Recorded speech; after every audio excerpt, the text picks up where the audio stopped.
Good morning all. Great to see so many of you joining.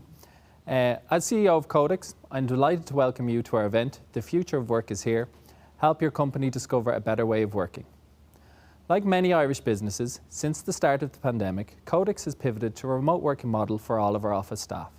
And while we've done everything we can to ensure that we supported our staff and our customers, I do feel, as I'm sure many do, that we have been surviving rather than thriving over these past 15 months. The evidence supports these feelings as well. In a recent survey by our ergonomic partners, Spectrum Optimize, who are here today, they found that only 16% of employees had what is defined by the Health and Safety Authority as an acceptable remote working setup. Your chair, your desk, your screen, your riser, your keyboard and mouse. This shows the large scope for improvements that can be made, and I believe this extends to areas of remote working beyond simply how we're setting up our workspace. I'm hoping today, with such a great guest speaker, thanks again Peter, and panellists, to get answers to many questions that Codex, like everyone else, has about the future of work.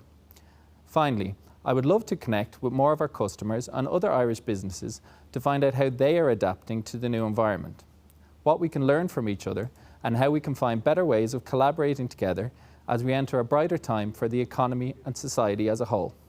I really hope you enjoyed today's event. Thank you. I'll pass you over to Peter now, who's the MC for today's event. Patrick, thank you very much, and I'm absolutely delighted to be here. A little bit strange, I'm actually here in real life. I know there's lots of you on Zoom. I'd actually love if you maybe all could turn your cameras on, even just for a second. I know it's not everybody's cup of tea, but just give me a wave. I want to make sure there's real people there. Now I can feel like I'm in a chat show and I'm the host like all these TV Saturday programs. Look at that. What an incredible, it looks like the best audience I've ever seen, so fantastic. So you're all welcome. The good news is we've got some prizes to give away later, so make sure you stay listening to the whole thing. We're going to have coffee, we're going to have desktop yoga, we're going to have experts, so we're going to have a fantastic time over the next hour and a half. So I'm also delighted to say that Codex, as I'm sure most of you know, is an Irish family-owned company. And I think now more than ever, we really need to be focusing on the importance of Guaranteed Irish, so I'm delighted to be involved with Codex here today. I'm going to start by giving you a bit of an idea around the future of work, and then later we'll have some experts who probably do a slightly deeper dive into that. So let's talk a little bit about the future. I want to start by talking about this lady. This is Alice Stewart. Back in the 1950s, she worked on something for radiation and babies, and people said, what is this? She said, well, I don't really understand why mothers in upper class and middle class are actually having more fetal abnormalities. And she worked out the reason it was they were going to private hospitals and they actually had access to x-rays, which, as we all know today, is absolutely lethal for a baby. But back then it wasn't. Now what's interesting is the year after she discovered this, and she was the first to discover it, Harvard came out with a paper in The Lancet, but the bit I want you to understand is it took 25 years before the last woman ever had no radiation on her baby. And this is important to understand because when you're listening to the next 20 minutes or so, it's not always about what we know, it's about what we're doing different. Because a lot of the times we go, oh yeah, I've heard about that, but I really want you to start thinking about, well, what are you doing different individually and what is your company doing? So let's look at how the world's been disrupted. So for instance, if you think about how the world's changed, change has never happened so fast, but the reality is it'll never happen so slow again. Who was the biggest digital disruptor in your organization? It wasn't your CEO, it wasn't your CTO, it was COVID. Think about the old models and the new models. I was once told, don't get into a stranger's car or talk to people on the internet. Well, guess what? We've apps to do that. And now you can literally, don't go to a stranger's house. Well, we've apps for that too. So all the things we used to never do in the past, things are changing quite radically. Because it's this word called exponential growth. So if I ask you to take a piece of paper for a second, and I ask you to imagine to fold it in two, and then I imagine you fold it in two again and again. So let's say you've got about 3 folds. You're probably at about 2 millimeters. If I said that you had a big enough piece of paper that you could continue folding it on top of itself, how many folds would it take before it was big enough that it would reach the moon? Now, the moon's about 380,000 kilometers away. So the first time I heard this, I went, I don't know, 10 million, 100 million, when actually the answer is 42. Now, that doesn't make a lot of sense until you see it like this. Linear growth versus exponential growth. Linear growth is 1 to 8 or 1 to 32. But on the 32nd square of a chessboard, if we're looking exponentially, you're in 2.1 billion. That's why it only takes 42 squares to get to the moon. But our heads can't really understand that. And that's the world we're living in, where this is the speed we're moving at. Think about in the watch industry. 2 years ago, when I did travel, I went to Switzerland. All the advertisements, Swiss watches. Now the Apple Watch sells more than all of them combined. Think of electric cars. They now will have range of more than combustion cars, and they reckon within 10 years the metal might itself be a complete solar panel, so they won't even need to be charged. Someone said before we might always need banking, but guess what? We may not always need banks. Think of the fintech revolution. If you've got kids and they're teenagers, I can almost guarantee they're on some sort of a fintech product and they're not as interested in a traditional bank. Now, why is this happening? Well, if you look at how fast it took us to get to 50 million customers, it took airlines like 64 years, even took television 22 years. Pokemon Go, 19 days. Imagine that, 19 days to hit 50 million users, and guess what? They were usurped by Call of Duty, who hit 100 million downloads in 1 week. Think about that, 0 to 100 million customers in a week. Why is this happening? 2 words, digital and connectivity. Because if you ask someone in a bank, what do? They say, I do banking. If you ask someone in insurance, they say, I do insurance. But if you ask someone from the tech companies like Facebook, Google, Amazon, they don't say they do technology. They generally say, we kind of do everything.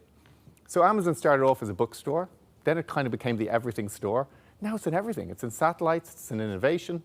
It took 30 billion off the mark of healthcare companies just by saying, we're going to get involved in this industry. That's the power of these companies because they're frictionless. So digital companies, much easier able to move from one area to another. And that's at a macro level, and then very much at a micro level, you can take out your phone now, and I can put it up to my eye, and it can tell me if I've got a slight discoloration, and that might tell me if I've something wrong with my liver. I can put it to my heart. It might be able to check my heart rate, my blood pressure, and that is today. And remember again, every year, exponential growth, think is what it will be able to do. How that's going to affect jobs? Well, guess what? This is a graph of jobs in cameras. So if you think of the camera industry, for those of you old enough to remember, you used to actually have a camera where you actually get the photos developed in a pharmacy. That's the grey line. Then we've got this amazing invention, the digital camera, where with the first time ever, we could see the picture and we didn't have to print all those ones with our finger on the lens. But the scary thing is, people thought that was amazing until they realized the smartphone was coming afterwards. And guess what? You can only look at this graph properly like this, which essentially says nobody's even going to buy a digital camera again. And most of you who have digital cameras, they're stuck in a cupboard somewhere because we all use our smartphone. And if you think about the jobs point, Kodak at its height had 152,000 workers. 152,000. Instagram was sold for $1 billion with just 19. In the world of construction, you've got 3D printed houses. In Dubai, they're going to have a 3D printed skyscraper of 80 stories within 3 or 4 years. It's even gone to space. The International Space Station, one of the astronauts broke their finger. Guess what? It would be very expensive to fly a doctor up there. So with a blueprint set and a 3D printer, they were able to 3D print a splint for the finger. That's in space. And how this, if you're trying to put these together, because what a lot of this is a confluence of technologies, is a company like Under Armour. They used to take about 2 years to design a new runner, but they said, you know what, we'll give it to artificial intelligence, we'll give it some parameters, we'll tell it to come up with a good design. No surprising, artificial intelligence went through about 1 billion ideas in a day, because it's that computational power, came up with the best idea, and this is it. But then, as opposed to going to Asia and getting the shoe created, they just 3D printed the shoe. So a 3-year process from design to product development to putting it on the shelf is suddenly 2 to 3 days. Now that's the speed of change we just find hard to actually comprehend. It's happening in professional services, tax jobs taken by TurboTax, artificial intelligence. There's Ross is doing the jobs of many lawyers, and Harvard X, which is the online Harvard program, which started about 4 or 5 years ago before the pandemic. More people signed up to Harvard X in 1 year than have ever gone to Harvard, which has been around since the 1600s. People often say, well, we're okay, creative jobs are fine. Well, guess what? This is a Rembrandt by a computer. People can't tell the difference. Anyone who's on Spotify will know this is classical music by Emily Howell. Emily Howell's not a real person, but been spouting out classical music for years. We often have our kids saying, well, the job I want to do is a digital influencer. I want to be like Lil McQuella. She's got 3 million followers, but when I say she, I'm not sure it's a she because this isn't a real person. She sells products, she advertises products, she has opinions, but it's not a real person. Why would you hire a real person to do this when you give some sort of an avatar to do it instead? And finally, obviously, the job all our kids want to do is this 8-year-old, makes 22 million just rating toys. But the key about this person is this job could not exist without globalization, without connectivity, without social media, and all of these confluences of technology. So now let's think about you guys. You're sitting at home. Giant work experiment started last March. And what happened? Well, we were told to work from home, and that was great. But guess what? A lot easier for some jobs than others. You know, marine biologist, lifeguard, not as easy to work from home. So often we forget. It didn't work for everybody. We're going to have history books for my kids about the Great Toilet Roll War of March 2020. We're going to remember what we did or didn't do to try and get through this with homeschooling and our kids. And then we started seeing some bizarre things where people are pointing guns. I got another one pointed at me before I came in today, a temperature gun, thankfully, but people in full PPE gear. My kids wanting to go to school for the first time in their life, please, Dad, can I just go back to school? I don't care if I have to wear a mask, what I have to do, just let me leave the house. With people dying to hug each other and working out ways to do things like, can I get to the gym, even if it's in a bubble? Can I go to a restaurant, even if it's in a glass house? Even can I go to the cinema, even if I have to take a boat? But what does all this mean? Well, what this all came down to is people want to move away from this. This idea that we all go into work at a certain time, we all leave at a certain time, and we're stuck in traffic, hating the fact that we're sitting there for an hour and a half. But the bigger thing about this whole giant work experiment is this. Because this is what people often thought when we said, working from home. Oh, you're working from home. People didn't trust us that we could do it. People kind of were a bit worried about it. So it actually took something like this where everyone on one day literally had to move home for, so actually this could work. And if you think about it, there's some positives. You know, real estate is going to change massively over the next couple of years. We're going to suddenly be able to access people who don't all have to work within 1 hour of the location. We've proven flexible working, which is fantastic. So we've actually shown we can do it. We've been more inclusive. So for instance, for the first time ever, we're actually seeing people at home, maybe their dogs, their pets, things behind them. So we realize they're not just a worker, there's something more. And finally, there's been a massive decrease in bureaucracy. With one stroke of a pen, Simon Harris last year made 28 million prescriptions just go online, which had never happened before. So it's really positive, but the problem is people don't think as much as the negatives. Like, this is huge isolation for people. Remember, the good news for anyone sitting at home, you're not just home working at the moment, you're home working in a pandemic. Normally you're allowed to go to coffee shops, meet people, have social lives, and we haven't been able to do that. We've definitely got less innovation because guess what? This is a challenge. We used to bump into people, meet people, have those ideas generation sessions, or meet someone on the stairs. You don't do that over Zoom. As we know, it's a very one back and forth, but you're not able to have those great conversations. We've lots of employees who don't want it because often people who talk about how great this is, they sit in a room on their own in their own office. They're not thinking of people who have to sit in their kitchen counter or share an apartment with 3 or 4 other people. But this is probably the big one, and I'm sure we'll talk about this a bit later, this burnout. The fact that even though we have this extra time, people are working longer hours, which doesn't seem to make any sense. And this idea that we now have the phone in our pocket, that we're constantly checking our email, and we're always on. And that's a real challenge. And for managers and leaders, a big difference is going to be they're going to have to relearn how to manage and lead, because a lot of them, management has been by seeing their team.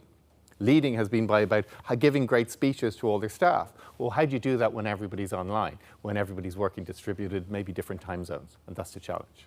Because the challenge we have is that this Zoom fatigue or Microsoft Teams fatigue is a real challenge for us. Real challenge, because it's not the same. We're having a 2D experience. We're 3D people. We want to actually build relationships. I can feel if you're angry, if you're empathetic, if you're annoyed. I can feel that when somebody's in the room, but very difficult when you're on a screen. So how does that then affect culture? Because this is the future work. People will ask you all these questions. Should we be moving to 3.2? Should we be doing hybrid? But really, actually, a lot of this comes down to culture. Because people haven't liked work for a long time. If you type work is into Google, this is what comes up. This is what came up a year ago. This is what still comes up. You can try this afterwards yourself. Now, a lot of people don't leave work. They leave a boss. Well, guess what? My boss is even worse when you check out what it says in Google. Why? Because we got sick of the bureaucracy. We got sick of the work that we were being given and maybe the lack of trust. And an example I love to give is the CEO of a company called Favi went down to his kind of machine department with a CFO when he started. And he was walking the floor and he sees a guy standing by a cage. He said, "What are you doing here?" He says, "Oh, I'm waiting for a new pair of gloves. Mine got ripped." He said, "So why are you here?" "Well, I've gone to my boss. He signed a form. I now wait at the cage. He's going to get me a new pair of gloves, check they work. I'll take them, go back to my boss, sign that off, and then go back to my machine." So the CEO turns to his CFO and says, "How much does it cost us to have this guy off his machine for half an hour?" And he goes, "Probably about $10,000. "And how much do the gloves cost?" $5. So not surprising, the next day the gloves were free. But people go, "Oh, that's ridiculous." But the problem with this is, maybe the rule was there because somebody stole a pair of gloves or stole some stationery, so we put the rule in place. It's not about the fact you have rules in place, it's that we are terrible at getting rid of the rules again. So people have constantly found they're filling in forms, writing policy documents, stuff they don't need to be doing anymore. The second thing from a culture is leadership starts at the top. This is Brendan Eich, who was the former head of Mozilla, a massive IT company. But he was for something called Proposition 8, which is against gay marriage. And he had to declare this. And guess what? His staff didn't really like this. That wasn't the values they had. One of them tweeted, "I waited too long to say this. I'm an employee of Mozilla. I'm asking Brendan Eich to step down as CEO." That's a pretty brave thing to do. But look at all the retweets, the favorites. Within 4 weeks, he'd step down. We won't say fired, he'd step down. When's the last time you remember the staff firing the boss? Well, this is the thing. If your values are just something written on the wall and not something you live every day, you're going to really struggle. That becomes even more important when we're all working remotely, because it's harder to generate that one-for-all culture when we're in different places. You also have to think much, much more about learning. People always say, what if I invest in my people? I spend all this money on them and they stay. And the question is always, well, what if you don't invest in them and they do stay? Sorry, if they leave, sorry. And what if you don't invest in them and they stay? So we have to understand that training is something that everybody wants, because it's about challenge. It's about learning. But let's look at some of the challenges people now have while they sit at home, while you're here today. So you've probably heard about the vaccine. Isn't it great news? Well, you might have heard of this one. Have you heard of this new breakthrough? Revolutionary new treatment. Enhances your memory, makes you creative, slimmer, can protect you from cancer, can make you feel happier, less depressed. It's amazing, isn't it? Do you know what it is? It's sleep. We've had this for a long time, and actually it's one of the things we're getting worse and worse at. And Matthew Walker, when he wrote his book, even did some real-time experiments when he said there's 1 hour every year where we get an hour less sleep and an hour more sleep as daylight savings. And he was able to track 24% more people going into the hospital in a state of 20 million people for heart complaints on the day they'd 1 hour less sleep. That's terrifying. And 22% less than average on the day they'd an extra hour sleep. That's how important sleep is. But guess what? This is who we say goodnight to. Our phone, not our partner. We've all got these weapons of mass distraction in our pocket. Everybody's got something. It might be Netflix, it might be Instagram, it might be Twitter, it might be the Irish Times newsfeed, it might be the Codex website, I don't know. But whatever it is, people have something that they go back to. And this is a challenge. And if you don't believe this is important, Netflix say their biggest competitor is not Amazon Prime or YouTube, it's sleep. We've got text lanes and non-text lanes for walking down roads. We've got photographers taking pictures of people called Caught in the App, where they take pictures of people when they've looked up from their phone, just to show that we're not very happy. Something started out as quite magic, then become quite manic, and essentially becomes pretty toxic. And this phrase is now this continuous partial attention, that even while I try and have your attention for this 20-minute talk, I know for a fact that you've got a phone right there, and if it beeps, you can't help yourself but look down. And we're trying to do 3 things at once, and we think we're more efficient when we're actually doing less. And a great example of this is a locksmith story, a guy who used to do locks. And he said 6 months into being a locksmith, he went to an apartment block. It took him about 40 minutes to open the door. He was sweating profusely. He got the door open. And the woman said, "Thanks a million. How much is that?" He said, "That's $80. And she goes, "Fantastic. There's a $20 tip." Because guess what? When you're locked out of your house, it is fantastic to get back in. He said 5 years later, he became a bit of a lock nerd. He can open up any lock in about 2 minutes, a minute. Scary, but true. Went to the same apartment block, different apartment, opened the door in 30 seconds. I said, "How much is that, please?" And he goes, "I'll be $80. Kept it at $80. And she goes, $80, but like it only took you 30 seconds. And do you think she tipped him? Not a chance. So here's a guy 5 years later who can open 100 doors at the time his previous self could do 1, but the previous self looked like he was sweating, looked like he was working hard. And this is the challenge between these words, productivity and presenteeism, when we seem to be at our desk versus the work we're doing. And that's going to be a real challenge for organizations. Because Stanford economist John Percival talks about this. Work is like squeezing an orange. At the beginning of the week, if you squeeze an orange, juice is going all the way down your elbow. By the end of the week, that same orange you can squeeze as hard as you want, you'll only get a drop. There's almost no difference between a 55-hour work week and an 85-hour work week. And that's the challenge we have. That means we've got this under-inspired, over-caffeinated workforce. And guess what that means? We're going to struggle with innovation. And companies don't innovate, by the way. People innovate. Companies, by their nature, are risk-averse. We need people to innovate. And if I ask you, where are you when you get your best ideas? Where are you physically? I'm going to tell you where you're not, sitting at your desk. People say the same places all the time. They say, "I'm in the shower. I'm going for a walk. I'm driving. I'm jogging. I'm at the beach. But I'm not at my desk." So even when we're not working, we are working. We need to give ourselves brain time to think. And the problem with research and innovations is, we don't know what we're doing a lot of the time. So if you always need a business case for it, it's not going to work very well. You have a lot of people out there going, "Peter, I don't really do ideas. I leave that to marketing." We all get great ideas. The problem is, you're probably going to start with some really terrible ideas because nobody gets a great idea straight away. So you got to have a culture where you're okay with a few bad ideas, a few ideas that might look a bit stupid, but then you go towards a good idea. You don't just start with the best idea. And if you don't believe you've got good ideas, well, guess what? When you were 3 years old, you were in cardboard box that you thought was a pirate ship, you were vanquishing foes, you were finding buried treasure, all before you had your Weetabix. So guess what? We are creative, we are curious, we just kind of get it beaten out of it a little bit. So we need to think about that. And then the final thing we need to understand, we've all got customers. Every job there's a customer to serve. And guess what? The world has changed. 2 billion more people are going to have access to the internet. It's incredible. A lot of people, 15% of Europeans went online for the first time last time. You know, maybe to shop, maybe to do something else, maybe to set up digital banking. They will never not do that again. That's a new captive market, and that's the importance of digital. And the thing about customers are, you know, we kind of worry a lot about technology, but we have to understand people are irrational. Okay? They're very, very irrational, but predictably so. So to give you a great example of this, I know a guy who realized movies were getting longer. Drinks were getting bigger in the cinema, so he made this, the Run P app.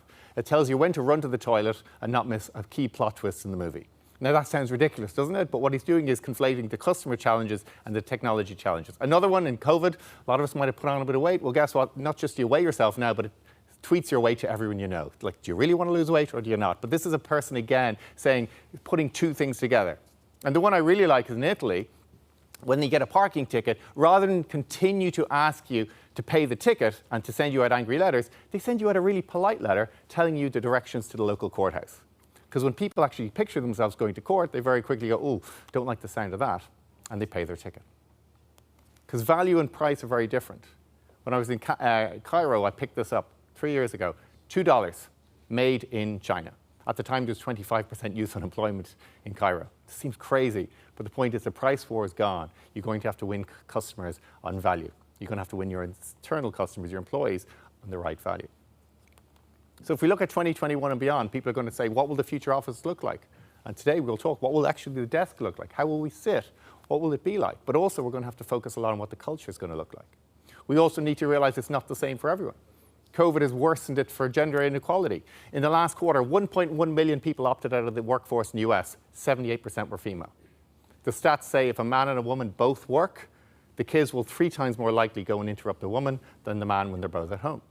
So it's been a real challenge. We're also going to have to focus on Cal Newport's work where he talks about how do we focus, how do we get that attention going? That's a real challenge for us, improving that mental muscle. And remember, don't worry about the fact that you've got 5 generations in the workforce. This is what people spend too much time. Remember that they're all people and they want trust, they want fairness, they want respect, and they want clear communications. So to conclude, this is every tube, bus, train station you've ever seen. And look where everyone's looking, and people have been advertising up there for years. So just because we know this stuff, it doesn't mean we're doing much to change it. The bad news, obviously, is that we now have an IKEA robot that can build an IKEA chair in 14 minutes. And most importantly, it doesn't even swear once. So some of these jobs will go. But I want to tell you a quick story just to finish. This is a company called Sweet Valley Farms. When I say a company, it's an animal sanctuary based in Silicon Valley. And the challenge with this is they were looking at this and they were going, well, we can't have anyone coming into our zoo after March last year, because guess what? No donations, nobody was allowed to visit because of COVID. So they lost all the revenue overnight. Now that is unbelievable. But they decided, what could we do? So they looked up and said, maybe we could do something digital, which doesn't seem to make sense if you're a zoo. So what did they do? They set up a company, not called Zoom, not called GoToMeeting. They set up one called Goat2Meeting, where you could literally have a Zoom call and rent out one of their goats or their alpacas or their llamas or their donkeys, and it would join your Zoom call. And if you remember at the start of the pandemic, there was a lot of drinks, Zoom calls, a lot of catching up on Zoom or Microsoft Teams or whatever. And the point was, they have now made more money from this than they ever did from the donations. Now, why is this important? Because they're a farm in Silicon Valley, and they pivoted to digital overnight. So if they can do it, there's hope for us all. Thank you very much. So I hope you found that interesting. Now, more importantly, I'm sure there's a lot of coffee lovers out there. We're now joined by Cloud Picker, who are going to give us some ideas around coffee. So over to you. Thanks, Peter. Hi, everyone. I'm Dustin. This is Arvind. Hello, guys. We're from Cloud Picker Coffee Roasters. Today, we're going to run through a neat little setup on how to brew your own coffee at home. I'm going to pass you over to Arvind now, who's going to tell you exactly what to grab from your kitchen. Hey guys, hello. First of all, I would like you to go to the kitchen and try to boil your bottle of water, get a scale and get a cup. as well. At the meantime, who's going to get your water boil up? Dustin will give us a little bit of introduction about our Cloud Picker company. Thanks, Arvin. So Cloud Picker, I guess we're here today to help you take a break. As Peter was saying, the world's moving so fast and everyone's at their computers continuously. So rather than getting over-caffeinated, we're using coffee today to step away from your computer and take a break, relax, switch off. So who is Cloud Picker? We are a Dublin coffee roaster. We're based in Crumlin. And we also have a cafe in Dublin 2 in Pearse Street, 42 Pearse Street. So we focus on high specialty coffee, 80+ grade coffee, and we import it in and roast it here in Dublin. We have a high focus on sustainability, and I guess in today's world, that's equally important for us. It's sustainability not only here in Dublin and with the products we use, but also with our supply chains. So I guess we're looking to make our sustainability approach both equitable for us and equitable for farmers to help them grow and improve their products and ultimately the coffee that we're drinking today. So apart from that, we also roast wholesale. We roast wholesale to a majority of large cafes and businesses, including the likes of Google. We also have a large retail e-commerce presence, so you can find us at cloudpickercoffee.ie. And if you haven't got the pack at home today, we can direct you to our website, and there at our website I will put online until Sunday night 12 a.m. A discount code CODEX, so looking around CODEX, CODEX in capitals, and if there's something in the coffee section of our website that you like, you can use that code at checkout to get a 15% discount on your coffee order.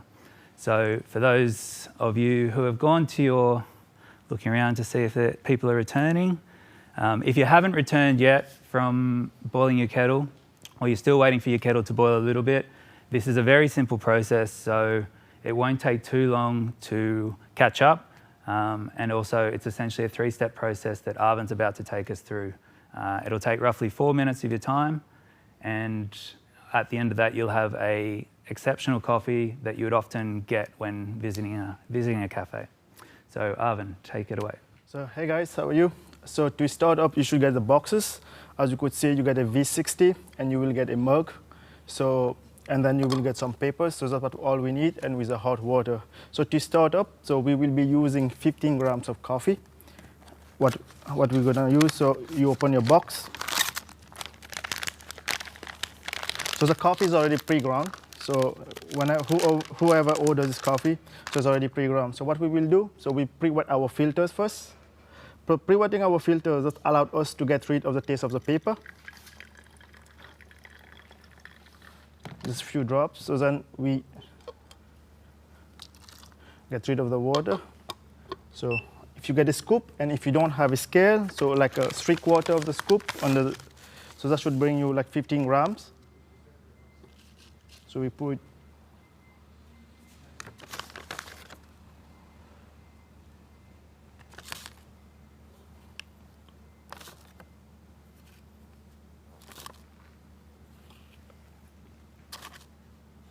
too much. So 15 grams of coffee and 250 ml of water, that's what we need.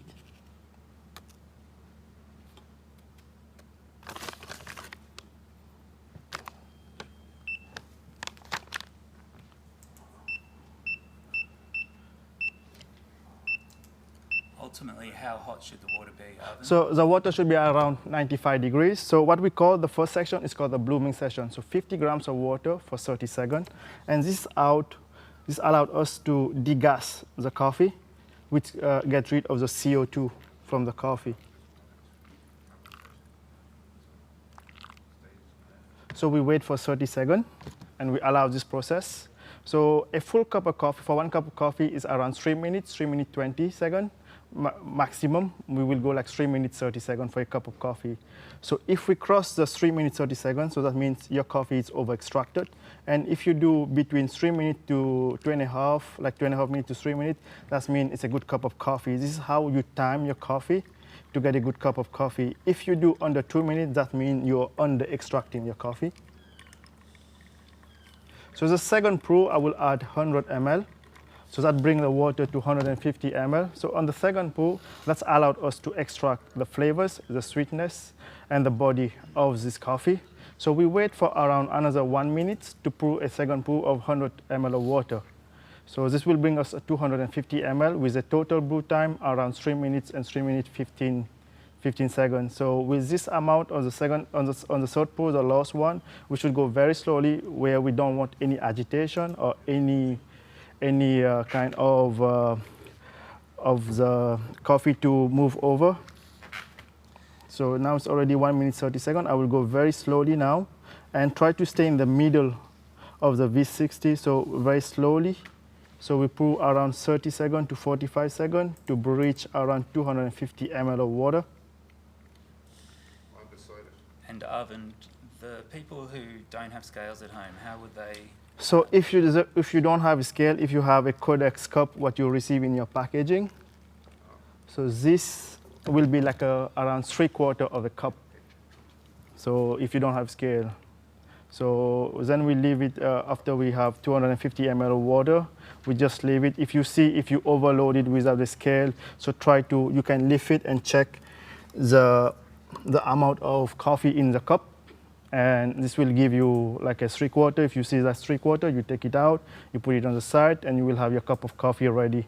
So far we are 2 minutes and 30 seconds, and we are nearly there with our 3/4 full. So that means we are in the right direction. If you see if the water is not, if like 3 minutes now, and you bring the coffee, that means you are in the wrong side. So basically, or you add too much coffee, or that's why it's taking too long time. So basically, the wall of recommendation is 60 grams of coffee and 1 liter. So that's the ratio what you will be using to make a coffee. So basically, if you want to make 1 cup of coffee, it's 250 and 15 ml. But different coffee give you a different types of recipe as well. But for this recipe, it's very simple coffee. It's an organic coffee from Colombia, which is it's an everyday coffee. So basically, an everyday coffee means you will look for chocolates and nuts, but then this will be allowed us to drink it in the morning. It's more like give us more caffeine. So basically, after using, so make sure we close it tightly and put in our boxer. So we really don't want this ground coffee to be with air contact most of the time. So tomorrow, next day when you wake up, so you can still open the boxes and use it again to drink. So basically our cups of coffee is ready. So you really don't want to drink a filter coffee very hot. So you really need to wait around 80 degrees. So I would say if you smell the aroma, so you could feel a bit more chocolate notes on the aromas.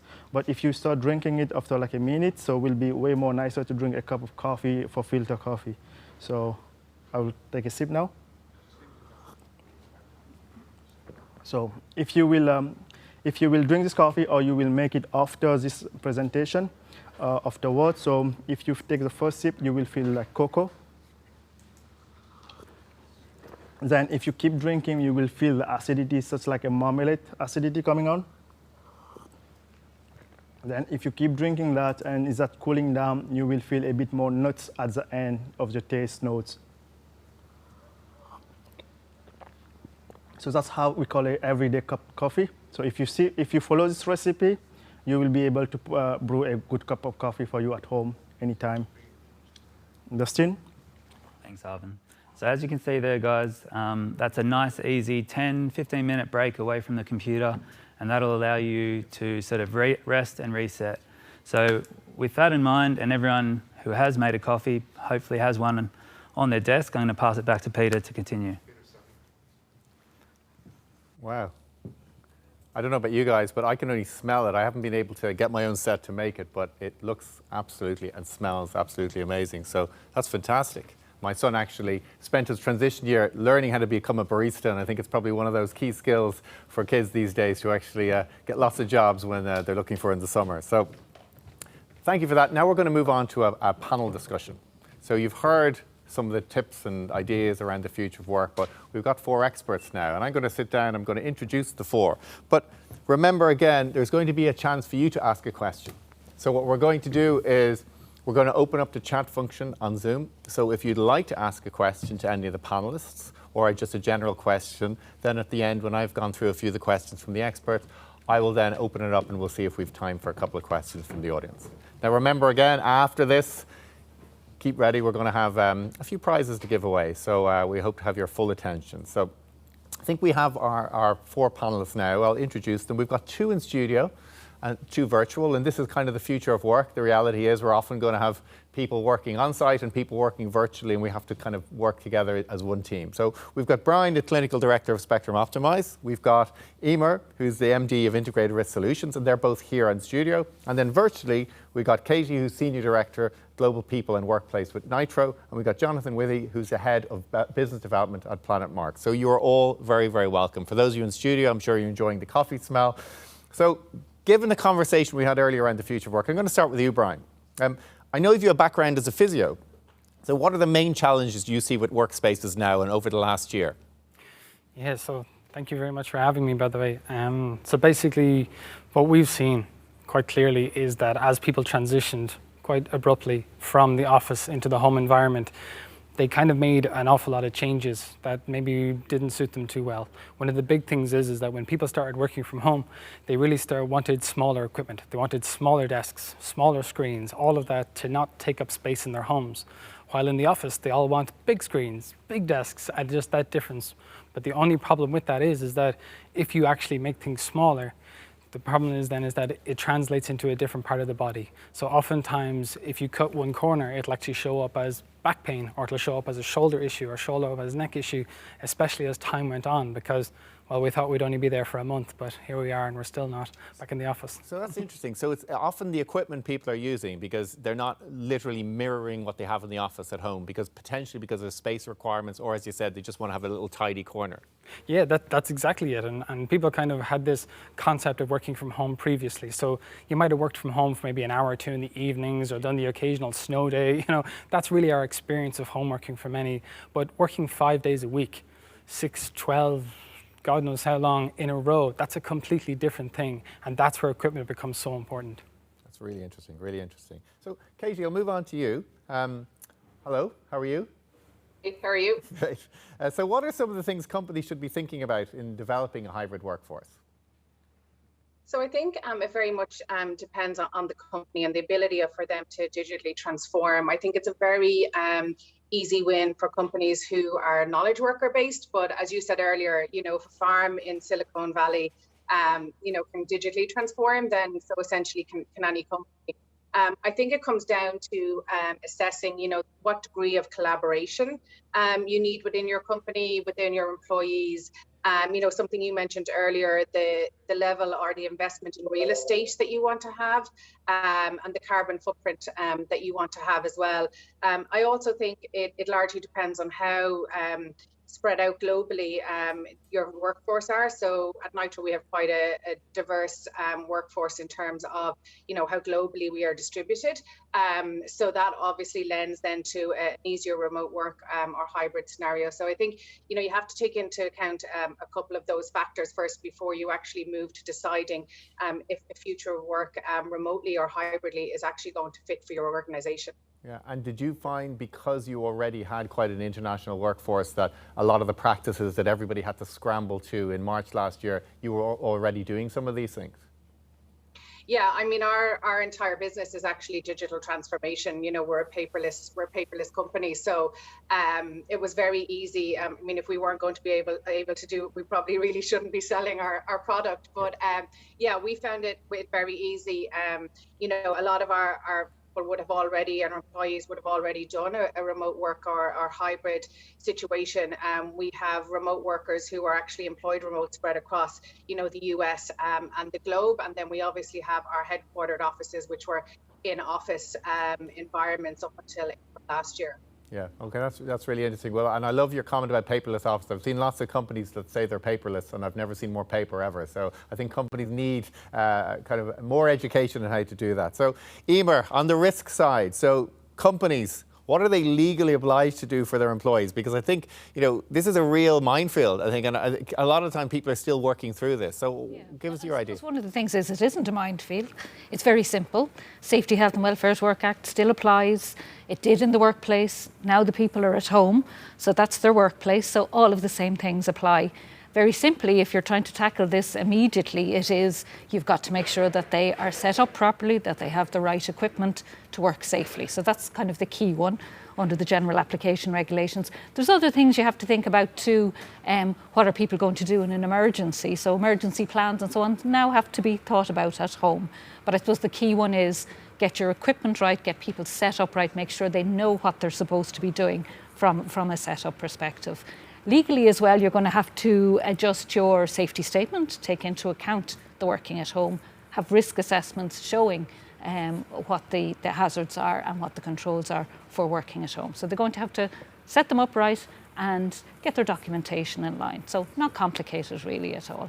And that's interesting. You say it's relatively straightforward in terms of what you do, but I think a lot of employers out there may not be feeling that way. So the Health and Safety Authority, have they provided like any direction? So if somebody said, okay, I should be way ahead of myself, but I'm not, where would they go to get some advice? Okay, yes, so starting off, yes, the Health and Safety Authority, they were a bit slow off the mark initially, but now they have guidance there.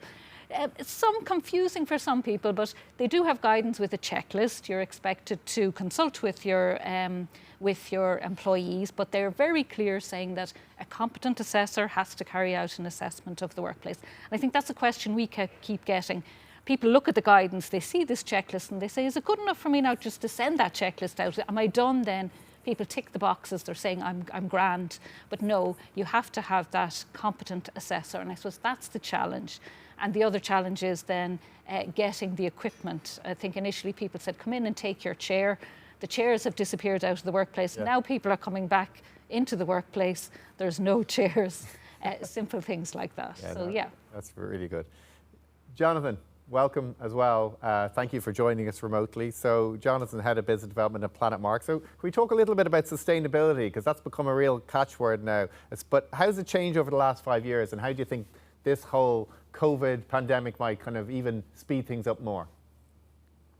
Yes, thank you for having me, Peter, and the Codex team. So it's been a really interesting, I've been working in sustainability the last 10 years or so, and I think if we focus on the last 5 years, it's unrecognisable from where we were 5 years ago. And when I was working with companies and trying to justify them to adopt stronger sustainability practices, you'd be coming at it from a cost perspective. And I'd have the phrases like, where there's carbon, there's cost. And those are the kind of conversations that would resonate with FDs of organisations and stuff like now.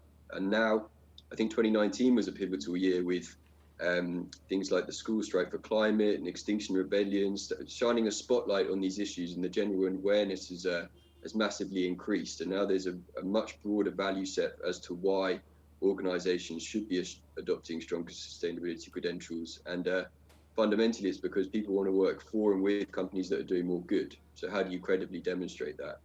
And it's a really exciting time. And the pandemic has accelerated that change. And if we focus on change, it's not like whether organizations should be changing, it's how they should be changing. And sustainability is a core part of that. And it's no longer a bolt onto an organization, kind of that fluffy stuff and the nice to do and nice to have things if you can. It's becoming a business critical decision. And can I challenge on that, Jonathan? Because some people would say, just to play devil's advocate, someone would go, all these companies are doing sustainability because it's the catchword, the watchword at the moment. Do you actually believe most companies are now doing it for the right reason, or are some still doing it because they're almost being told this is what we need to be seen to do? I think there's a mixed bag in there. I think some of them there's a moral imperative because people in positions of power, their kids are coming home from school and they're really worried about the world they're going to be inheriting, so they feel they should be doing more. And at the same time, there's organisations that, there's legislative compliance and they feel they should be doing it because they're being asked to by their key clients and stuff like that. So what do they have to do the bare minimum? I would say that if you're doing the bare minimum, you're missing a massive opportunity, because this thing's here to stay. We have to change, otherwise with things like the climate crisis, we're all up the creek, and we need to act with a degree of urgency. And it's a huge opportunity and responsibility for businesses to do more, which is really exciting. Fantastic, fantastic. Back to you, Brian, on a practical level. So you talked about equipment. So people are working from home, maybe for the foreseeable future. Why is equipment selection so important, and kind of what advice would you have, or should we be mirroring the office? Give us some tips on that. I know you'll give us a bit of a demonstration later, but just give us some ideas for the audience. Well, it's always quite amazing how people perceive their home office versus their work office. So if you went into work on your very first day and they gave you a kitchen table and a couch to sit on and work at, I don't think you'd be too happy. So the whole idea of that is that it's about the working environment needs to match the task. So therefore, an office chair is specifically designed for office work. An office desk is specifically designed for office work as well. So therefore, you really do have to try and get as close to the ideal as you can, because any corners that you do kind of cut, or any corners that you go around, unfortunately, as time goes on, your body often starts to show them, and you'll often start to see that neck issue kind of develop, or that hip issue just get slightly worse. And people will blame that on all sorts of things. They'll say, you know, I don't get enough exercise, or they'll say, I don't know, I'm getting older, which is always a great one, but people often don't take into account the place where they spend their most amount of time, which is actually sitting at their workstation working. So if you are spending so much time in this environment, you know, you really do need to have it right, and you do really need to have the quality of equipment to actually allow you to get it right, and that's what's really important. I'm sure many people are sitting there now twisting their neck going, yeah, I'm starting to feel one right now when you're talking about it. But of the equipment people use, what do you think are the ones people would focus on most, and what's the one they kind of go to last and say, oh, I don't need to change anything there? Yeah, so the biggest challenge is the desks. It really is. People want small desks at home. They don't want big desks in their houses. But the thing is that a desk is actually very specifically designed, and the dimensions of that desk is actually really important. So therefore, you can't actually just shrink the desk and hope everything is okay. And people are often really shocked to learn that the actual depth of the desk is the one that people always kind of cut out. And the depth should be 80 centimeters. That's 80 centimeters for people. And always people kind of laugh at me and smile. But if you go into your office, if you ever do go back in and you measure it, you'll see that it was 80 centimeters all along. So that and the functionality of a chair, for me, those two things are the key pieces for actually setting up what I would say a workstation that is actually beneficial to you at home. Fantastic. So audience, 80 centimeters. You can check now and see the depth of your office desk, because that's the one a lot of us kind of get wrong. So Katie, you're a remote first company, which is fantastic. But will you tell me practically, maybe for the audience, what this is and what challenges and opportunities you get from having that sort of kind of philosophy? Yeah, so I think we really, when this pandemic hit and, you know, everyone shifted to remote work, we looked at it and we really decided that we could be a remote first company. And what that means is that, you know, there's no obligation on any employee really to be in an office at any time, you know, for any length of time. We obviously will still have our office spaces, but they will change to become more of a hot desking environment, where nobody will have a dedicated desk and have more open collaborative spaces. And I think, you know, we looked at, you know, top things, I suppose, that we had to optimize for when becoming truly remote first. And I think the biggest one was asynchronous communication. So if you have a globally distributed workforce, if you have people who are in the office, people who are virtually, like myself and Jonathan, dialing in today to a meeting, you know, you need to make sure that the channels of communication, the AV requirements, all of that, you know, optimal time zones are all looked at. And I think that was the biggest challenge for us and the biggest thing for us. But I think moving to remote first, actually, to your point, Peter, earlier on, allowed us to open up that talent pool. We've grown by 16% so far this year to date, and most of those hires have been remotely away from, you know, an original headquartered office, and we're not envisaging any of our staff to go back in any shape or form until January 2022. So really, we've been hiring remotely across the US. We've had people move from Dublin to other parts of Ireland. People move out of London in the UK to remote parts of the UK. And I think it's just given people back that work-life balance that they've been craving, and also opened up our talent pool globally. That's really interesting, Katie. Something that struck me when you said that is, because you don't just have employees in Ireland. So how does that then affect you? Because we heard earlier from EMER about some of the legal side. So things like the right to disconnect, or do employees need to take the vaccine? Do they need to tell you if they've taken the vaccine? How do you actually navigate something like that? Because that's obviously, you know, under your remit. That seems like a huge challenge right now. Yeah, it is. And I think for most workforces, it's probably slightly hypothetical right now. For the majority, I know there's some workforces that are back in offices, and it's probably more relevant. But I think there's a bit of a grey area, particularly with the vaccination program. And I think, you know, when the program has been fully rolled out and everyone has been given the opportunity to have a vaccine, it'll be interesting to see what the government guidelines are on, you know, mandating vaccines.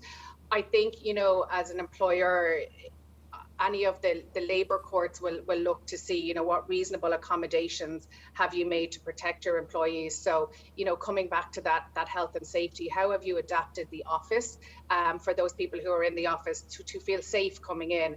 And if you've done a risk assessment based on, you know, the current level of COVID-19 within the workforce, bearing in mind that COVID-19 isn't going to be here forever. But if you're having people into the office, whether it's COVID-19 or any other sort of, you know, virus that, you know, comes in years to come, you need to make sure that the protection is there for the employees. And I think if you've made all the reasonable accommodations that you can in terms of assessing, you know, social distance and things like that, then, you know, you're protected, I suppose, legally to a certain extent. It's important to, I think, remember with the right to disconnect that this isn't really new.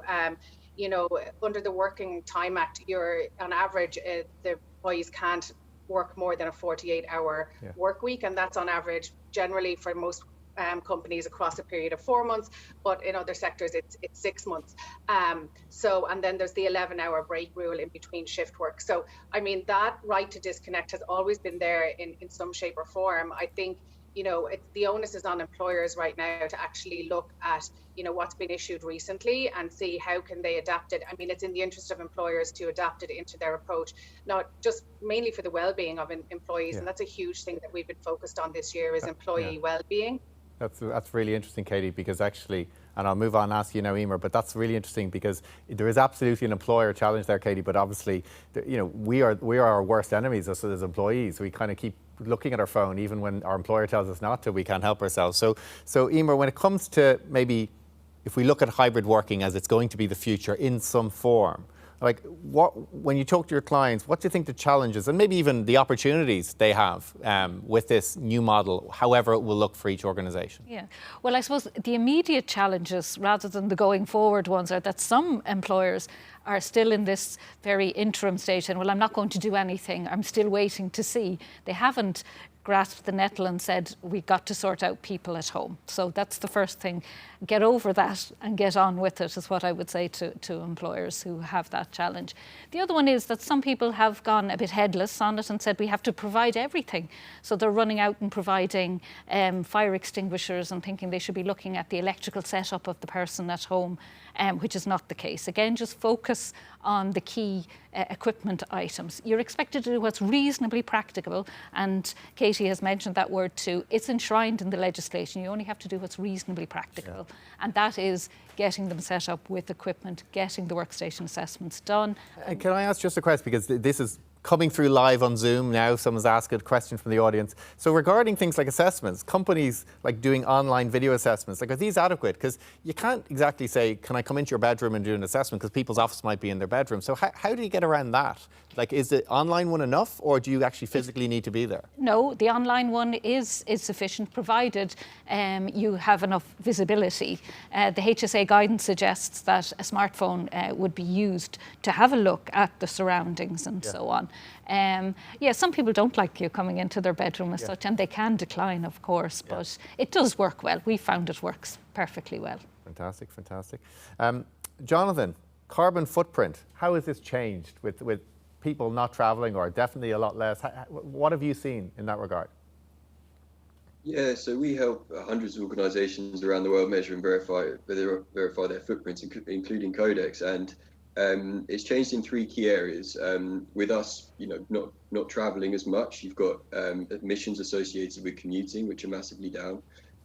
You've got emissions associated with business travel, and then you've got energy associated with individuals' activities to do with the business moving from out of the office environment into our homes. And how do you measure that, and how do you differentiate between people's personal energy consumption and energy consumption associated with your business activities?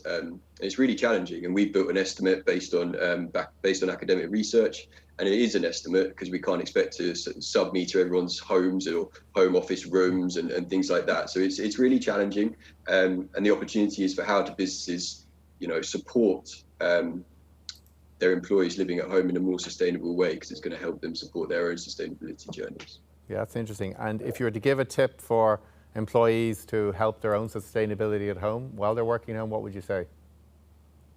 So from an environmental sustainability perspective, I would say switch to a renewable energy tariff, because we know that green energy is just as competitive as brown. And there are massive opportunities for employees to help incentivize that and broker deals with renewable energy companies to offer discounted rates to employers. Those companies, the renewable energy companies, they love it because they can tap into a growing market, so they're incentivized to do so. And you can feel good about procuring green energy, renewable energy. Fantastic, fantastic. We probably have time for about one more question each. So I'll ask you to be relatively brief, and we might see how many we can get through. So Brian, back to you. In terms of the office itself, when someone's working at home, what if someone can't use a separate room? So as I said in my presentation, not everyone has the luxury of closing an attic door and having a separate office. It's part of their living room or part of something else. So how does that change in terms of how you set up? Yeah, so basically you have to try and use what you have. So whatever space you have available to you, that's really what you have to try and maximize. And a lot of times, sometimes it gets people to look at their work activities. So sometimes you have to build in greater variability. So if you don't have a proper chair, you don't have the space for that type of thing, then don't sit for 3 hours working on a giant Excel spreadsheet. Yeah. What you have to do is you have to break it up.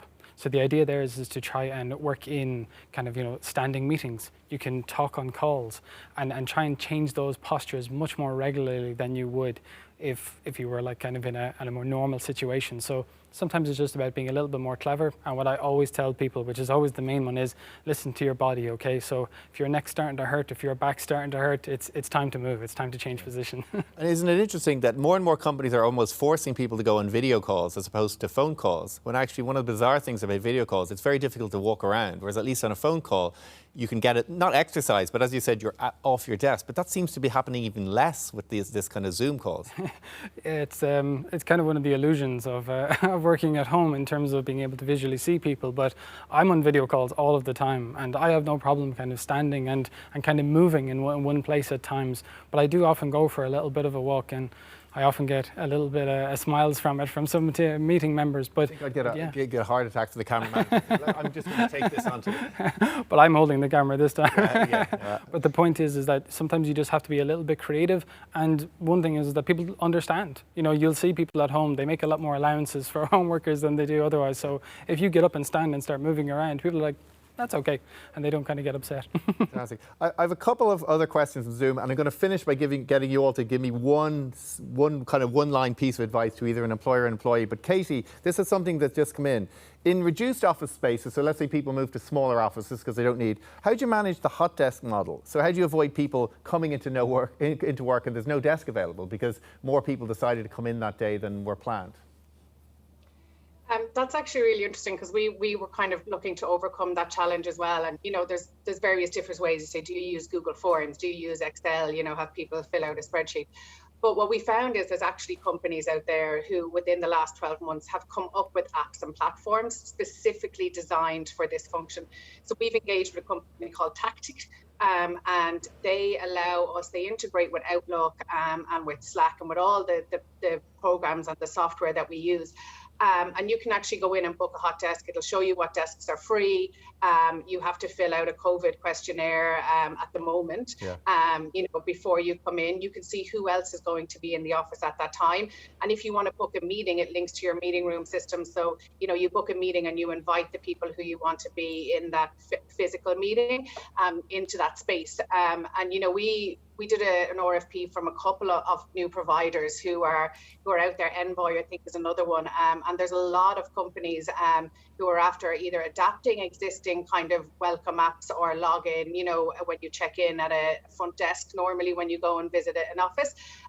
But there's also new companies that have emerged, you know, kind of jumping on the opportunity that this is going to be the future of work. So I think there's an opportunity there for people to do a little bit of research and actually engage with, and they're not that expensive, because it obviously is, you know, a very basic platform, but it actually will help you organize the workforce when they're coming in. Fantastic, great advice there, thank you. So EMER, a couple maybe, these are quick fire questions. You haven't seen these, so question one, safety statements are normally done for each building. Therefore, does each person's home need a safety statement? No, but you do have to adjust your risk assessments, carry out a new risk assessment about working from home, and your competent assessor who's done the workstation assessment, you're covering off on most of the things required there. So you're good to go then. And the other one, which is probably someone, the pessimist in the room, saying, what are the penalties if a company doesn't set up their staff correctly?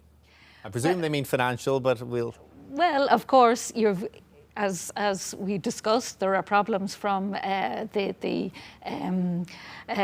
the problems that the employee will have. They're going to get into difficulties, and of course, ultimately, that could lead to a sanction from the Health and Safety Authority, or a civil case if somebody is complaining and saying that this was brought on because I wasn't set up appropriately. So yes, civil or criminal case could arise, but I don't see that in the immediate sense, but yeah, down the line, yes. Fantastic. Okay, well, I'm going to finish. Jonathan, I'm going to start with you.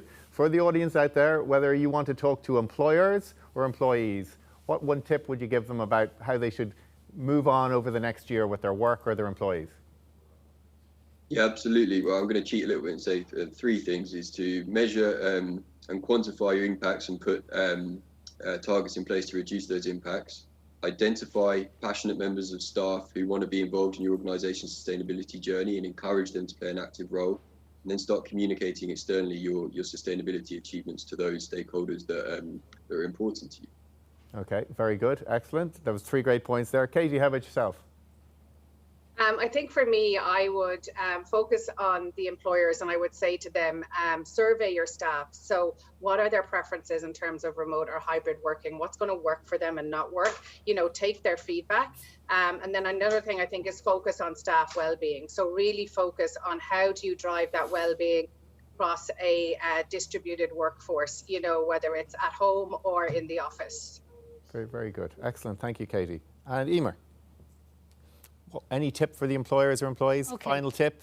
Well, for the employer, don't rush off to get your policy set in stone. Yeah. This is a work in progress, and encourage and consult with your staff in relation to that. And somebody gave me this one for employees, that if you are stuck in a very small space and you don't want to be looking at all your gear, buy yourself a little magazine rack and pop everything into that in the evening and tuck it away so that you're not looking at your work all of the time. So they're my two tips. Brilliant. So in a second now, Brian's going to give us a few tips, not just one, and he's actually going to show us live a workplace and so forth. But before we do, we've got a quick prize giving. So we've got three prizes, so this is over to you. You're going to have about 10 or 15 seconds to write your answer into the chat, and then I'll move on to the second question and you'll get answers in a bit. So the first prize, listen to this, a home office setup valued at €1,050. Prize question. So here's the question. How many times a day, sorry panelists, you can't get involved in this, I'm sorry, there's rules and these things. How many times a day on average would an office worker use their mouse? So we're looking for an answer in the thousands. So how many times a day would an office worker use a mouse? So if you're not in, if you can't win, so just type something into the chat box. We've got people standing by looking at your answers. I'm going to give you 5 more seconds and then I'm going to move on to the second question. So question 2 is for ergonomics webinar training, and I think we need this now. So this is valued at €300 for this is essentially work setup. So you'll hear some advice from Brian here, but this is somebody doing it one-on-one with your own workstation, which would be fantastic. So question 2, the average worker gets on average how many emails per day? The average worker gets how many emails per day? I can see the answers flying in. Okay. Emails, I know some people are immediately, the pedant out there will say, does that include Slack and Instant Messenger? Email, we'll just say email. That's question 2. And question 3, and we're going to see this in a bit, we've got a corporate yoga session valued at €500, which is fantastic. So it's a 60-minute remote corporate yoga session. Wow. Okay. According to research, we're being interrupted at work every blank minutes. What is blank? According to research, we're being interrupted at work every blank minutes. What is blank? I'll give you another 10 to 15 seconds. So 3 great prizes: a home office setup valued at $1,050. We've got an ergonomics webinar training and corporate yoga session. So very, very good prizes. And if you don't give it a try, you can't win. So I'm now going to hand over to Brian, and he's actually going to give you a live demo. So this is going to be really interesting. So be sitting there at your workspace, and he's going to talk you to probably some of the tips, tricks, and lessons he's learned over the last year. So Brian, over to you. All right. Thank you. I'm sorry, just before I finish, thank you very much to my virtual panelists, Katie and Jonathan, and to EMER and to Brian. Really, really interesting tips from everybody. So thank you very much. Over to you, Brian. Thank you. You're all sitting at your desks, which is always a good start, by the way.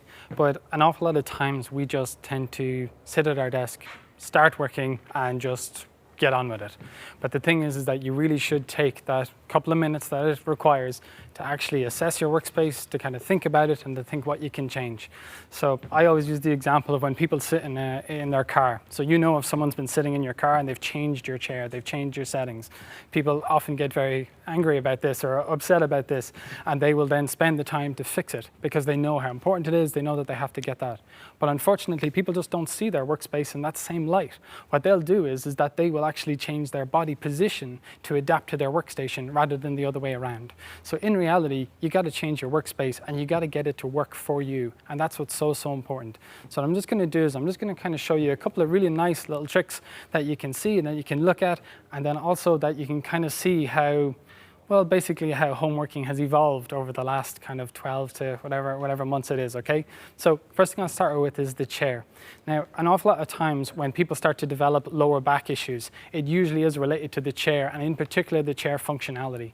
So people sit in a chair that's just not right for them, that's either just not set up for them or just not correct, all right? So many of us got caught when we started working from home with using that chair that was just lying around, that we just had, you know, at home and that I hadn't used in ages, all right? But the thing is that your chair actually matters, because when you sit in it for 8-9 hours a day, 5 days a week, and how many months now, it really does start to add up, all right? So for me, if you do kind of experience a little bit of lower back discomfort when you're sitting down in particular, you really have to look at your chair functions and you got to go think, right, if I need a chair, if I want a new chair, or if is this something that you've been thinking about, then you got to look at these things, all right? So I know everyone kind of jumps and they says, of course you need a lumbar support, of course that's what you need for your back, but that's not actually the only thing that you need, all right? So one of the biggest things and one of the biggest influences on our lower back in a chair position is this, okay? Is this kind. Now, this one here, right? So you look at this chair, this is often one of the most hidden features on a chair, but if you are thinking about purchasing a chair and you do experience a little bit of issues here, this is the most important thing. This here is called your seat pan, or it's called your seat slide, all right? So there's a little bit of a function just underneath here, and what it does is it actually slides the chair forward and back, okay? Do you see that there? Now people always think, why is that important? Why is that so essential? What that does is it actually corrects the angle of your hips and corrects the angle of your lower back. So if your chair is too shallow or too deep, what happens is that you'll either end up sitting on the edge of your chair, or that you'll either end up sitting on a chair that's kind of only half supporting you. So you really have to get that right. And having that functionality and that adjustability is absolutely key, because then when you sit into your chair, all of a sudden you have the right space between yourself and the bottom of the chair, and actually lower back angle is much, much better. Then you bring in your lumbar support, okay, which is this guy here. So the idea behind this is that this can go up and down. Now, I know what everyone thinks. Everyone always tells me, Brian, I really want it high in my back. This is where I want this support. Truth is, support actually comes from the base of your back, okay? It's the bottom of your back that needs the support. And that really goes to the whole idea of good foundations means less work for all of this, okay? So if you happen to have that kind of achy, crackly back that you always want someone to kind of manipulate for you, no, usually you're actually overworking that part of your back, so you need much better support lower down, and that's really, really important. So remember, mid-backs and crackly mid-backs, they're usually overworked rather than underworked. So kind of get them to do less by supporting them underneath, and that's really, really important. Now, the next thing has to do with armrests. So people think about armrests, they think, therefore your arms. And you go, yes, that's technically true when you think about the name. But in reality, armrests are kind of a twofold kind of thing, where sometimes they can actually be in your way as much as they help you. So I love armrests for when I'm on calls. So when I'm talking on calls and I'm on videos, I have no problem sitting in my chair and using the armrests. Feels great, it's lovely and supportive, it's a relaxed position. But then when I try and get in closer to the desk, they'll often bang off the desk. And what they do is they create a lot of space between myself and the desk. So then people end up in that classical position where they end up having to kind of lean forward like this, okay? Now, if you lean forward like this, people look at me and they think, oh, that looks horrific, that looks awful. And that's kind of one of the most amazing things about posture. We are really good at identifying bad posture in other people, but we're really struggle when we try to identify bad posture in ourselves. So people will work like that for a long period of time without realizing. So the idea is, if you're choosing a chair, you need good adjustability in the armrests because you need them for more than one function. So you really need these guys to be able to go in underneath the desk, especially when you bring your chair up to its correct height. So a lot of times people don't understand that a chair actually needs to be at quite a good height. So really sitting on the floor is not a good idea, because what that does is when you sit too low in your chair, it actually creates that kind of slouch slump position in your lower back, which increases the pressure in the lower discs of your spine, which then leads to that kind of discomfort as you're sitting down for too long. So if you catch yourself kind of leaning forward at your desk and always trying to straighten yourself up, a lot of times you're sitting too low in your chair. So in reality, those armrests need to be low enough so you can get in underneath, but then you have to sit at the correct height. And then everyone says, what's the correct height? I get answered all the time, and so people say, it's my feet. I have to have my feet flat on the ground. The only thing about feet is that feet are very important, but they're actually not the primary concern when it comes to the height of the chair. When you're setting up the height of your chair, you really actually want your elbows to be at a 90-degree angle, okay? So you don't want your shoulders up around your ears, and you don't want any kind of adaptations in this area of your body. Because if you have to shove up your shoulders or you have to do something like that, that's just neck pain and neck tension waiting to happen, all right? So having this up 90 degrees, really important. Then just in case, okay? So just in case your feet then don't touch the ground, we don't panic, because what we do is we can bring in something like a footrest to bring in underneath. And one thing that people forgot a lot when they moved home, or when they start working from home, was the footrest. So I talk to people all the time and they say, Brian, I had a footrest for years at work and I loved it. But then when I came to work from home, they didn't bring it with them. So next thing, all of a sudden, their whole dynamic has changed. So if a footrest is something that you used in the past, kind of stands to reason that you would need it sometime in the future. So therefore, having it available to you is a really good idea. And also, it allows you to set that chair at the proper height, all right? So now you see me in, nice and close, low back supported. I have a proper support through this part of the chair as well. And the armrests allow me full access. Fantastic, okay? So if you've made it to this point, brilliant, all right? The only problem is that back when we started this, back in March and April, this was our more classical position. Laptop, head down. This is how we started, okay? So we'll call that March, April last year, all right? The only thing is that we started to figure out pretty quickly that this maybe wasn't a brilliant idea to work in because that head down position, all of a sudden you'll start to feel that tension and all that pressure in your actual neck and shoulders, because even though laptops are super, I'll say, functional and super kind of easy to use, the only problem with them is that they're not really designed with necks in mind. So therefore, your neck can really start to give you a little bit of trouble with that in mind. So then what people started to figure out was pretty quickly, which is great, is that they figured out that they had to raise it up. So people got something along those lines to try and raise up their laptop. So they think, brilliant, here I am, now my laptop is raised up. The only problem then is that people started to type like this, okay? But all of a sudden, then that'll develop wrist issues. So I highly recommend, please do not ever type in that position, okay? Those wrists of yours will not be forgiving and they won't let you to do that for very long. So what you really need then is an external keyboard and a mouse. And the only way you can actually achieve the proper height of your actual station here is by having an external keyboard and mouse. So the laptop riser, or whatever it is to raise up your laptop, keyboard and mouse are a really nice package. They all go together. If you don't have one of them or you don't have another, unfortunately, it just doesn't work, okay? But this is how people then started to work then for the last several kind of months.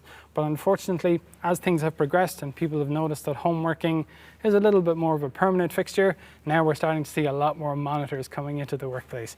Now, I get asked this question all the time of how to set up your monitors, all right? So ideally speaking, you would have your laptop to one side, and then you would have your main screen or your main big monitor here in front of you, okay? And this is really important because you would never drive a car that has its steering wheel over to the side. You'd never drive like that, okay? So if you have to twist to see your monitors or you have to work in a twisted position, it's really not advisable. And you'll get that kind of shoulder blade type of pain from it. So all of a sudden then you really have to sit smack bang in the middle of your actual screen. Now, people tell me, again, they work off their video laptops and they work off their video calls and all that type of stuff, and that's grand. So it's no problem being able to move your screens around and adapt, because everyone is just slightly different, okay? So it's really, really important here is that you have to try and get this orientation to work for you depending on your work tasks. But remember, don't change your body position to suit the task or to suit anything. You have to adapt your workstation to suit you. And then the last thing has to do then with your keyboard and your mouse, all right? So you heard us ask the question earlier on about the mouse and how many times. So this guy, unfortunately, tends to be sacrificed an awful lot for workers. So they'll often put it up here and they'll reach for it and they'll put it on all sorts of different places. But in reality, people use their mouse between 7,000 to 8,000 times a day. I know when you think about it, it's actually astronomical. But then when you multiply that number by 5 days a week, when you multiply that by, I don't know, 48 weeks a year, all of a sudden that mouse becomes a major issue. So if you have a shoulder problem that's really not resolving, or a one-sided neck issue that's really just kind of getting more and more aggravated, it's a good place to start, okay? And the other one then is the position of your keyboard. So if your mouse is kind of solid now and you're able to keep it in right beside your keyboard, which is where it's supposed to be, you don't want your keyboard to then go wandering. So a lot of people do this, where they put their keyboard away from them and they put documents or they put notes and all that type of stuff in front of them. Not a good idea, okay? Because if you have to reach for this, okay, if you have to reach for your keyboard and work in this position, that is just top of your neck pain and headaches waiting to happen, okay? Because this will irritate all of those structures. Now, one of the most amazing things I always try and tell people is that arms are heavy. Okay, they're genuinely heavy. So if you have to reach, these guys are about 8% of your body weight. If you have to hold your arms out like this for, I don't know, 6, 7, 8 hours a day, they really are going to be under a lot of pressure very quickly. So when you sit in nice and close, you bring your keyboard in to meet you, you bring your mouse in to meet you, and all of a sudden then you don't have to reach for anything. So you can see my lovely monitor here, which I'll talk about next, laptop here, keyboard, mouse, all brilliant. But then, really, really big one is, in the office, you really never think about where your monitor is. You just kind of sit down. It's kind of positioned for you a lot of the time. But at home, we don't. We have to actually think about it because we have to set it up ourselves. So what you want is you want your eyes to be level with what's called the top toolbar of your screen, or the very top of your screen should be level with your eyes. That's where it should be, okay? And that's really important because you don't want to have to adjust your neck down to see it. Now, amazingly, people are often a little bit confused by this because our eye line is actually different. So if our eye level is here, then our eye line is actually below this. So people feel like they're looking down, but actually we naturally look down, which is a really nice feature. And amazingly, it's so we don't trip and fall, historically speaking, or evolutionary speaking. So as a result, we actually don't mind looking slightly down at a screen, because when you think about it, you don't actually work at the top of your screen. You work about a third of the way down. So therefore, having your eyes positioned at this, and then your eye line in this position, it actually works perfectly with what you're trying to do. Now, amazingly, the very last thing is you have all this set up, keyboard, mouse, laptop, everything. You have to do a final check, okay? So the very, very final check for this is sitting in your position, all happy. What I want you to do is I want you to turn your neck to the left, to the right, up and down. If you feel tension in your neck when you're doing that, then you have to adjust your workstation until that tension reduces. And that's the best thing I can do for you today. Thank you. Wow, that's fascinating. I didn't know how heavy my arms were, so I'm sure you're all the same with that. So I'm just going to give you the answer to the two other questions. Maybe could you just turn your cameras on? We can see if people are cheering if they got these right. So the second question was, how many emails on average does a worker get per day? That's 122 emails, so I'm not sure if anyone got exact. We'll see the closest. And the third one was, how many times do you get interrupted on average? It's once every 8 minutes. So 8 minutes. So again, I'm seeing a lot of people don't seem very happy with that. So I'm sure we got, anyone get that right? Hands up, anyone? Got a couple of people? Very good, very good. So final piece today, I've got Aisling Finnegan from Oak and Rose here, who's going to talk us a little bit about, especially now we've been talking so much about neck and shoulder and so forth, we're going to walk through a desktop yoga session. So over to you, Aisling. Thank you. So hi everybody, welcome, welcome. Thanks so much to Peter and to Codex for inviting me to share this session with you all. So I'm Aisling, I'm a physiotherapist, a Pilates instructor and a sharer of yoga and meditation. So hopefully this is just a little safe space for you guys to learn a couple of tools to practice at your desk so you can get the most out, because we just heard from Brian. I learned a lot from Brian there in the last couple of minutes discussing ergonomic setup and any strains and tensions that's caused by our setup and holding a position for too long. So the aim of this session is to be able to ground with our breath and then just give you a couple of easy, simple desk mobility stretches so that you can practice at home in your own time. So the first thing that I'd like everyone to do is just maybe give yourself a bit of space. So if you're on a chair at home, even if you just take even a couple of inches away from the desk, okay, that's just going to give you a bit of space. And the second thing is if you can move your bum away from the back of the chair so that you're supporting yourself, that you're not leaning into your chair. We need a little bit of space behind us so that we can do a few of the little gentle movements that we're going to do. So the most important thing that I'd like to share with you all is the idea of holistic resilience. So when we think of resilience, we think of like life gives us difficulties and resilience is our ability to rise above the difficulties. So that's been a buzzword over the last 15 months with regards to working from home. So we all have this inherent resilience. We don't need to cultivate it, we just need to strengthen it. So we think of mental resilience when we think of resilience, but actually we talk about physical resilience and emotional resilience. So we're going to use a few tools of breath work for the first minute using a pranayama technique, which is samavriti. Now, you don't need to remember the Sanskrit or the Hindu word for it, but samavriti basically means same fluctuation. So I'm going to ask you to choose a count for your breath. So whether that's 3, 4, or 5, you're going to inhale for that count, and then you're going to exhale for the same count. I'll invite you to close your eyes, but if you don't feel comfortable closing your eyes, you can just keep a soft gaze, okay? So find a comfortable seat, plant the feet firmly on the ground, lengthen the spine up towards the sky, release the shoulders away from the ears. So you might even need to take a couple of your own breaths before we begin, just to really let loose. Let the shoulders go, let any tension that you're holding from your day, from your week, just let it go. It's Friday afternoon, so this is the start of our lovely calming weekend, hopefully. So I'll invite you to close your eyes from here. So either closing your eyes or keep a soft gaze past the knees. So whichever feels most comfortable for you. And from here, I just want you to check in with your physical body. So just take a couple of breaths and maybe something will come up if whether you have any niggles or tension or stress. Whatever comes up for you, just acknowledge. And then you can place it to one side. And then I'll ask you to check in with your mental body, which means your mind. If there's any stresses or tension, any memories, any tasks that need to be done, just acknowledge them. Just for the next few minutes, put them to one side.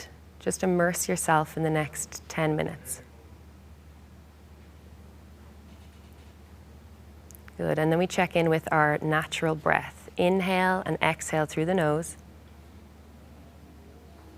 And with every exhale, feel yourself getting that little bit calmer, a little bit more relaxed. Good. And now from here, choose that count that feels comfortable for your breath today. So whether that's 3, 4, or 5, inhale for that count. And exhale for the same count. And remember, use that exhale as a release. Do that 2 more times. Just feel how the body, how we're tapping into the autonomic nervous system, getting into our rest and digest part, trying to come out of the fight or fright, I was going to say, flight. Good. One more breath like this. Inhale for your count. And exhale for that same count. Good. And then from here, just gently blink the eyes open, coming back into your room. At any point, you can close your eyes if you want to get a little bit deeper into the movement. So we're just going to reach the arms all the way up towards the sky and gently release the shoulders. Nice, lovely. And then we're going to place the left hand on the right knee And then we're just going to, wherever you are in your chair, we're going to bring that hand behind us. So maybe place it on the chair behind you or on the armrest. Inhale, lengthen through the crown of the head, and then exhale, give yourself a little rotation. So feel that lumbar spine, your thoracic, your middle, and then your neck. So gently look over the back shoulder. With every inhale, you feel length. With every exhale, feel yourself, even if you don't physically move, put the intention behind the movement. Good. If there's any twinges or anything doesn't feel good in your body, just release out. We're going to hold it here for one more breath, inhaling, lengthening. And then exhale, let go of any tension. Good. And then with your next breath out, just unravel the spine, so the neck, the mid-back, and then the lower back. We're going to reach the arms all the way up. We're going to go for the other side here. So remember not to force anything, so don't push into the, we want to work within the boundaries of the body, not beyond them. So place that left hand behind, inhale, lengthen, and then exhale, rotate the lumbar, the thoracic, and then the neck into cervical spine, looking over that back shoulder. Release the tension in the shoulders. Take 2 more breaths here. Maybe closing your eyes, just allowing the body to guide you here. Lovely. Last breath. And then with your next breath out, unravel the spine. So the neck, the mid-back, and then the low back. Great, place the hands on the knees from here. Good, we're gonna just do a few cat-cows. So if you've ever done yoga before, this is probably the most widely recognized pose that we do. So we're gonna inhale, lengthen again. It's all about the length through the spine when we're sitting at our desk. And then exhale, draw the chest bone back towards the wall behind you. Tuck your chin towards the sternum. And feel as if a little bit of traction is coming between the shoulder blades as you hold the knees. Take a deep breath into the back body. Let the eyes close. And then as you breathe out, feel the chest bone, the heart come forward. Drop the shoulders away from your ears. Open the throat. No pinching in the lower back. Big breath into the front body. Do that one more time in either direction. Exhale. We're going to pull back. Big breath in. And then with your exhale, draw forward. So slight arching, extending the spine. Lovely. That looks great, everyone. Big breath in. And then exhale, come back to neutral. Okay, so bring yourself so that your sit bones are at the edge of the chair now. We're going to bring the left leg, if you can. If this doesn't feel comfortable, even just bringing that leg up towards your chest.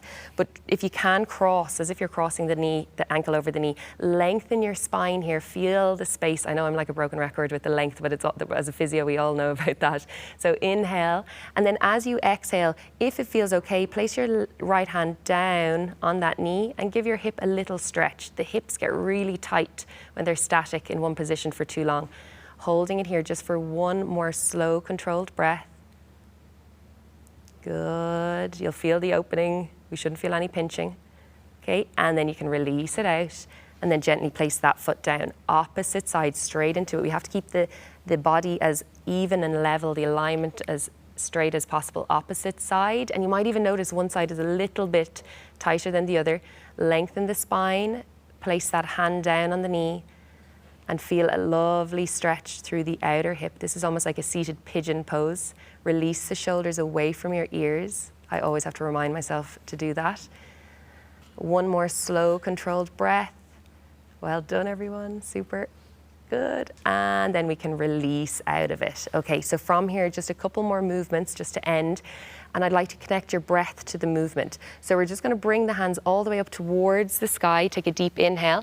And with your exhale, open your mouth and bring the arms all the way down, reaching the fingertips long as they come down.